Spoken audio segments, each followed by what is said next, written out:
day, late at night, not okay.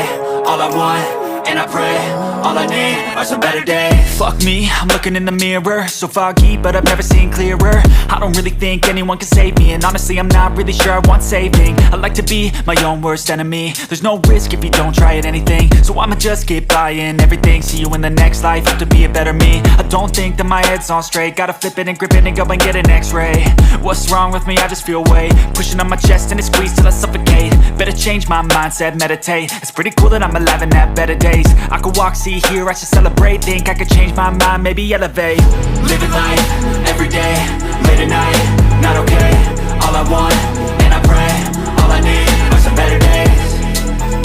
Yeah, all I need are some better days. Cause all I want, and I pray, I believe in the better days. I'm kinda stuck between a rock and a hard place. Do I work hard, or live at my pace? You're only young once, yeah, that's all great.